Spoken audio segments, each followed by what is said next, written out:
Hello အားလုံးပဲမင်္ဂလာပါရှင်ရွှေရင်ကချင်မပြန်လဲကြိုးဆိုပါတယ်နော်ကဲဒီနေ့ကမိုးအေးလေးနဲ့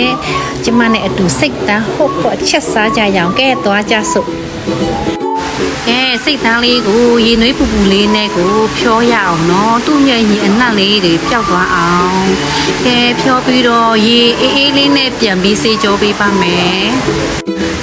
ပြီးတော့ကိုလိုချင်တဲ့အတုံးလေးကိုစိတ်ကြိုက်လေးကိုတုံးလို့ရပါတယ်ရေနွေးပြင်ဆင်ပါမယ်ရေနွေးထဲမှာကချင်းစပလင်းကြက်တူနီပြီးအသားလေးထည့်လိုက်မယ်နော်ပွက်လာရင်သူအသားတွေနူးသွားပြီဆိုရင်နွားနို့ကိုထည့်ပေးလိုက်ရပါတယ်နွားနို့ကိုထည့်ရတဲ့အကြောင်းကတော့ညင်နံ့ကိုပျောက်စေတယ်ဟင်းရည်ထဲမှာစားရှုံမုံထည့်မယ်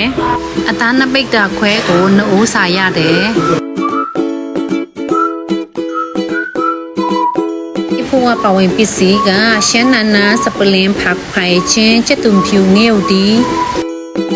အရွက်စုံကိုအားလုံးနှုတ်စင်းမယ်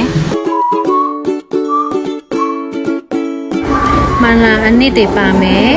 စီထိုကူငဲ့ဦးဒီချင်းပင်စိန်ဖက်ဖိုင်ချက်တုံဖြူနန်နန်ပင်ရှမ်းနာနာအားလုံးကိုရောနေမယ်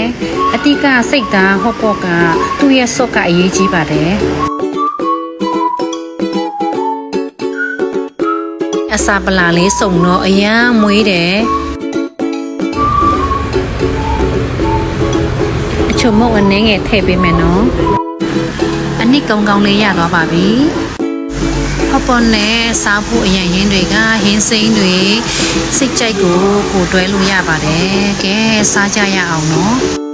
ပထမဦးဆုံးပူစင်တန်ကိုအရင်ထည့်မယ်သူရဲ့စိတ်သားအနံ့ကိုပူမွေးစေတယ်